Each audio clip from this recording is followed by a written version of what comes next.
Hello, welcome once again to Let's Talk Marriage. Here today we're talking about a very fun topic, and it is dating, courtship, engagement, and intimacy in marriage. How do you find those? When you were dating, when you were courting, when you were engaged, are they all different experiences from now that you're married?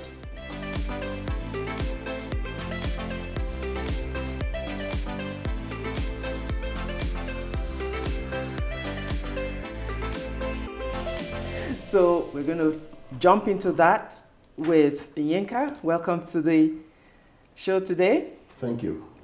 And Sam, welcome. Thank you. And You're Kufo, welcome. thank you for coming again. This is so good to have all of you. Thank you. Thank you. Good to be here again. All right, so I'm sure we all dated and courted and engaged, and although the engagement for us was not the kneeling down on one knee and saying, "Will you marry me?" I know that is very common to these days, actually, and but sometimes engagement for us is just, okay, will you marry me? Yes. Okay, let's start Let's do it. arranging the wedding day. And so how are the relationship before the wedding day and after the wedding day? Are they different? Who wants to start? I just think going down the memory lane. Right. I remember our relationship. If I can talk a little bit about our relationship, started with a nosedive. It started and then it took a nosedive. But I think we started our dating on my 21st birthday, which was awesome. I didn't even realize it was when you just momentarily forget what that next Saturday was, and we're together. And unfortunately, it was supposed to be a nail, like we call it. So nail him down and say, sorry, no, we can't. But by the time I realized that I really wanted to go out with him, I was almost thinking that it was gone, because we were supposed to have that date that day, and then he was to travel to another city for the next God knows how many months. But as God will have it, he got delayed. So we were able to see again, and then we started our relationship. So dating for us it started with a nosedive, and then it picked up again. Oh. And we do have a lot of fun together, talking. I mean, those days we didn't even have phones. Right. So we couldn't even converse on phones, but we saw each other all the time. It was special. I was looking forward to the marriage. In fact, when I got married, I was thinking, what's it in marriage more than this? So and then when we finally got married, I think we were blessed with the fact that we didn't get married in our country, in Nigeria, where we come from. We married. It was almost like a destination marriage for us. So that added to the dating, the courting experience, kind of. And so after we got married, it was just the two of us, which was really good. We didn't have any family around. We continued the dating until we started getting on each other's nerves. And it's like he's in my way, Yeah. and all that. So I would say at that time, it was like, I was thinking, that, is this what marriage is all about? Just walk, and no rest. So the dating wasn't looking like the same anymore. That was my experience. At that time. Then I thought within me that maybe that's the way it should be. We have to just manage, whatever we get from this point on. Yeah. Oh, wow. Yeah. Good. Yeah. Well, I mean, for us, it was more like we met when I was in high school. But at that time, I wasn't ready to date, or, because of a lot of reasons. And he was like coming to me, just pursuing me, right? And I would receive cards in the mail, and I would just be like, yeah, no, I'm not ready, or and so we parted for about what 9 years or something, and he found me again, pursued me again, and at this time I was more than ready. And so we started dating then, and we got married a year or 2 years after. And so that was good. But in marriage, just realizing, just beginning to understand him, or trying to learn who he really is, and it was just weird to learn who somebody is, to be able to live with them in a very in a good way, in a way that would be we'll have understanding for each other, and just developing that love for one another more and more.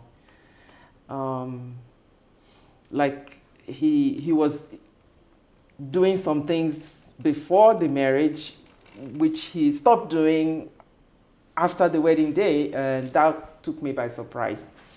And I'm not going to let you into that secret. But the thing is, we talked about it, and we were able to analyze things and just agree on things, and agree to disagree on things, and so we're still here after 36 years later. That's awesome. Yeah. More grace to your elbows. Yeah. That's a great pursuit. So that's our story in a nutshell. Well, you remember it. You remember, I don't remember much, but you remember it. That's fine. Yeah. Mm-hmm. So, what changed for you? Did anything change from before and after? Oh, definitely there has to be changes. We must not deny it. Number one, before marriage, you were singles. No serious responsibility per se. You can go out anytime and come back anytime. Yeah. Nobody's accountable to any. You feel as if you're just on top of the world. You don't owe anybody any, or you don't owe many or much people or much institution any accountability as to your movement. But the moment you come under marriage imposes or brings some air of responsibility on you. And so it changes some latitude or dimensions of your activities. But with regards to this topic we are handling right now on the art of dating, which is a two-man deal, one man and a woman, or husband and wife, and romance and intimacy, it takes only two of you. Definitely there were changes. Maybe not so soon at the early part of marriage, but I dare to say that as soon as the first child comes in, if you have children, whether directly out of your loins or by adoption or by any means, a greater weight of responsibility comes in, and it starts playing his game out on your intimacy. However, as you lay your bed, you'll find it. If you solidify your foundation of your relationship, of your relationship or dating or romance before marriage, you will always find a way where there is a will to still make out time for some dating activities, even with either babies on the way or when babies are on ground. But definitely there are differences, because the weight of handling children and bringing them up, attending to responsibility of visitors, whether they're from your side or from your spouse's side, or from the society like your church or your office, those things have their way down implications on relationships. But does it diminish the quality? So one is quantity in terms of how much time do you have for it right now. When you have the time, do you get the quality, which is very key. Because some people are even left together with each other in the same room or in the same house for hours or even days, and they've allowed the flower of that relationship to wither away. So it's almost like as if they are being punished or caged. They are estranged to each other. We don't pray that for anybody, which is one of the principal reasons why this topic is very relevant, because it goes along with the first and primary purpose of marriage, and that is companionship. If you are not able to sustain companionship before and shortly into marriage, and during marriage and after, before into marriage and then before babies, when the babies leave the house and you come back to yourselves, and then they are now going on residential school, that is their boarding school, what we call boarding school in Nigeria. That is, they go for about 3 months or more, you don't see them until holiday time. That can be a terrible consequence. It's like a cycle there. I'm telling you. You're single, you have children, and then children leave, and then now you're... So we need to build that foundation very strongly and make your dating experience a quite sustainable one.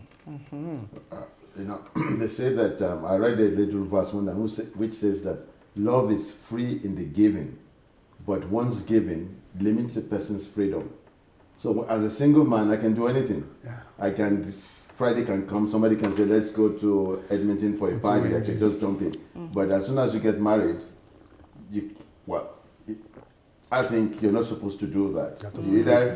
You have to get permission, or you have to go together, or you have some responsibility, maybe there's a child involved now, that stops. So there's always be a change. And of course also, you are getting more matured, you are seeing life differently, you know, all those things play into relationship after marriage. Because marriage brings a lot of responsibility, which most people don't see at first, but it's there. It's there. You know?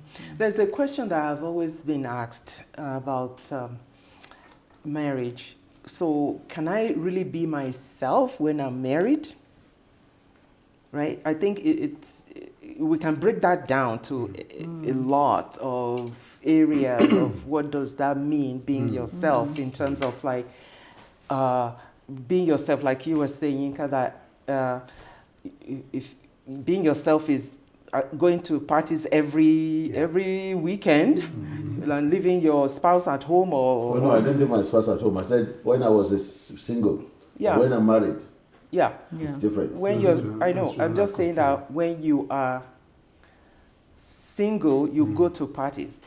And now, if being yourself is going to parties still, when you are married, how can you do that? How can you do that, be married? Because if that is being yourself. I can think that, being yourself has to be done with consideration and responsibility.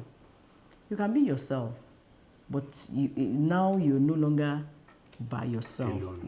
So it means you need a good consent. There should be consent between the two of you on whatever you want to do. So you can't just take off and say, that's just me. That's just me. Then you don't have a business with marriage. Because if you want to be me, then you better be me. There should be no marriage. So in marriage, and those are some of my disappointments when I got married. Was there? When we're dating, I could say, I don't want to see him this weekend. I want to be with my family, and that's it. And he was wondering, why won't you? No, I don't want to see you. I'm just tired. Maybe I'm just tired of seeing him. But now it's like I'm hooked. I say, oh my goodness, my freedom is all gone. I can't take off. I can't do anything. I can't, So it has to be done with responsibility, with consideration. It calls for selflessness. So, but you don't have to. Who you are shouldn't be eroded in marriage. You are doing it together and giving room for each other.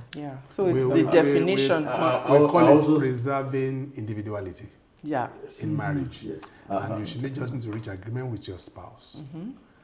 When are we going to have our men's night or ladies' night? So maybe once in a month. The two of you agree on which window, but then because, as she has just rightly said, now you're no longer on your own, your other party needs to be fully aware about those who have been in the gathering of your ladies' night or men's night. So it doesn't become an outlet for Satan to come and break into the hedge. And that's a joint responsibility because you have a new future, a new home, a new responsibility before God to preserve.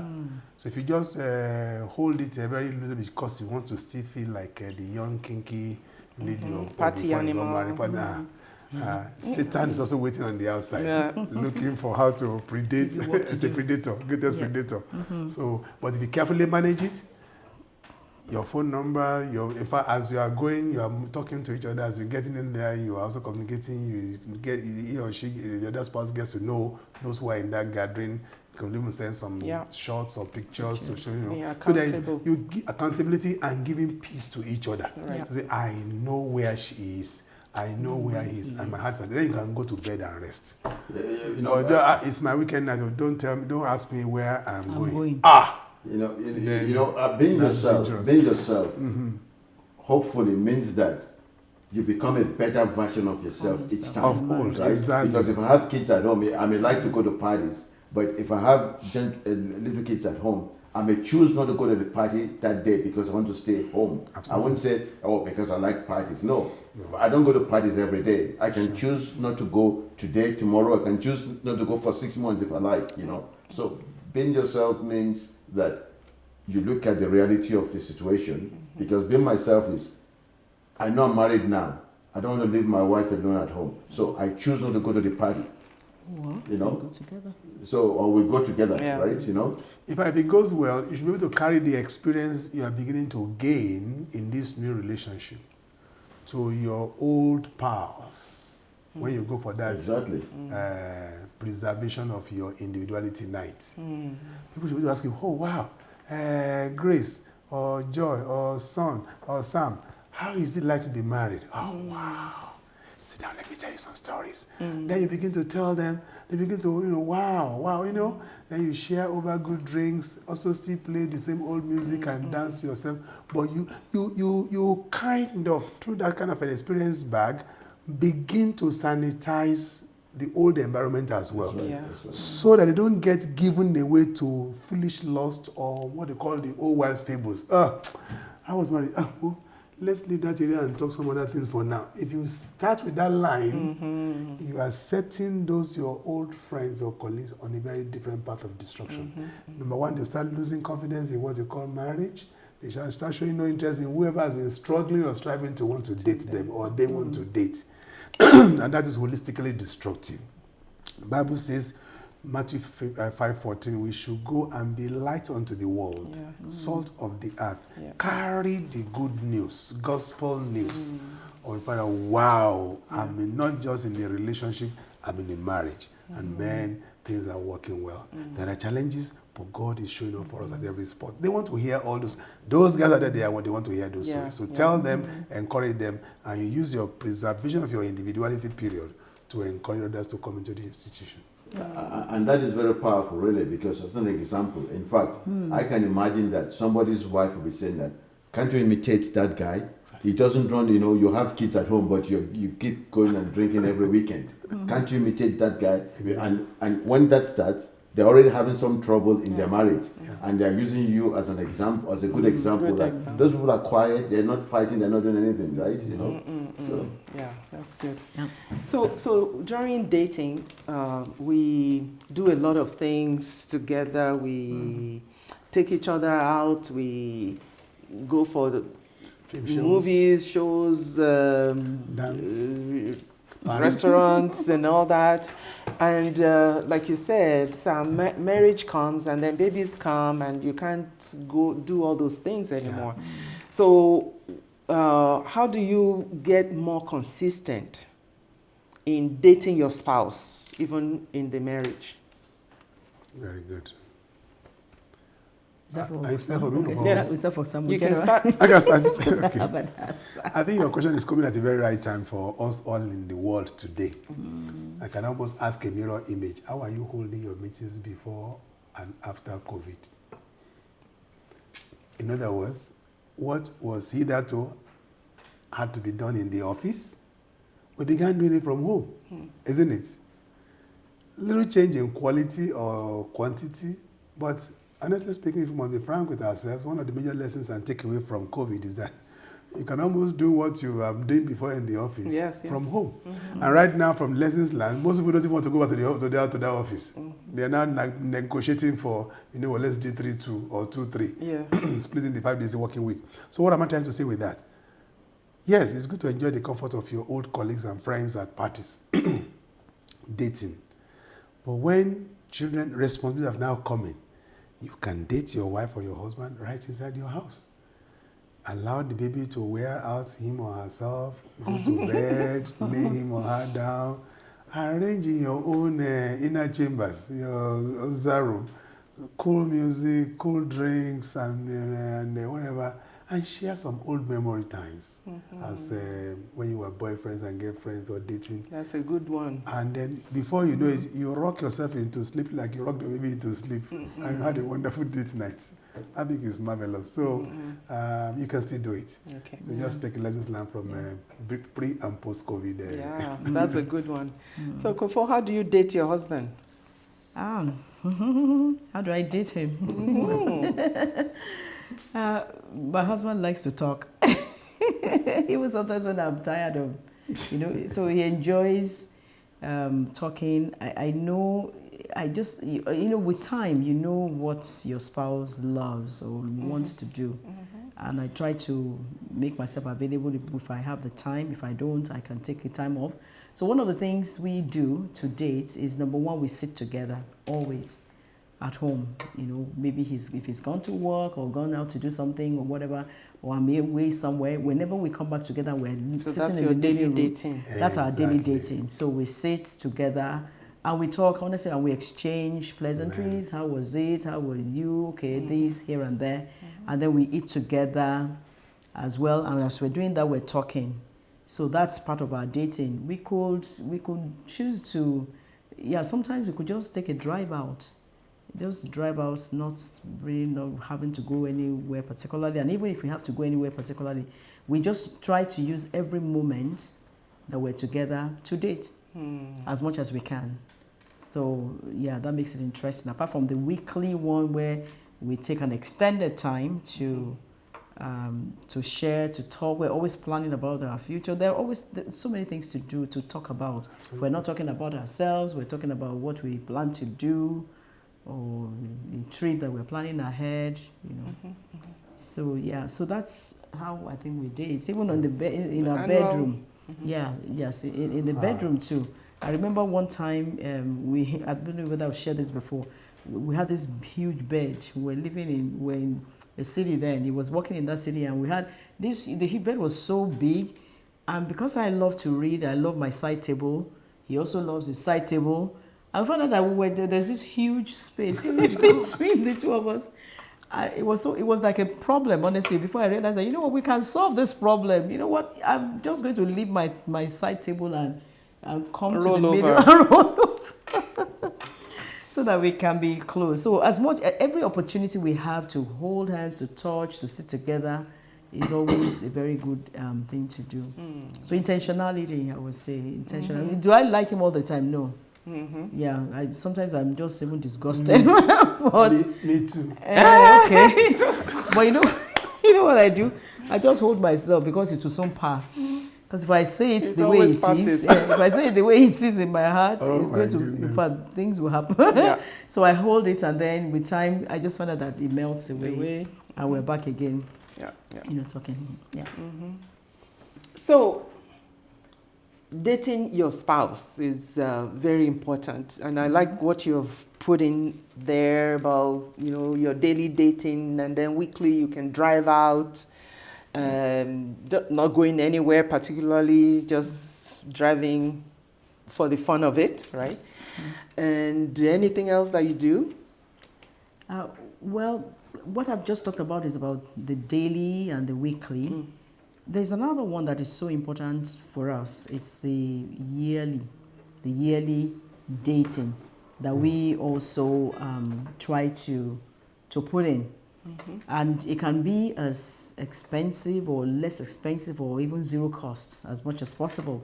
But one thing that we both love to do together is to go on a cruise, which is fun because we want to go to a place where we can be there for like about a week or two, not responsible to anybody or anything or anyone except to each other. No cooking, No cooking, running no around. preparation, no bed laying, nothing. You know, we just go there, and the cruise is usually the best, you know, thing for us to do. So we try to do that. And how do we achieve that? You know, sometimes we try to save all year, all through the year, so that we have enough, you know, to be able to do that. And if it doesn't happen, we could do other things. We can go close by, not too far away, to, you know, to just stay together. Yeah. Oh, wow. That's Always awesome. looking forward to it. Right. We must add that it may be expensive for some, but if you save towards it, it becomes easy to manage. Right. Or you can also devise some other cheaper alternative, like going for just a cruise to an outside quiet neighborhood, take a motel, or just take a room of what they call this thing, Airbnb, where you can have some privacy, food Just for the two of you. Just the two of us. We can do it if we want, just the two of us. Over to you.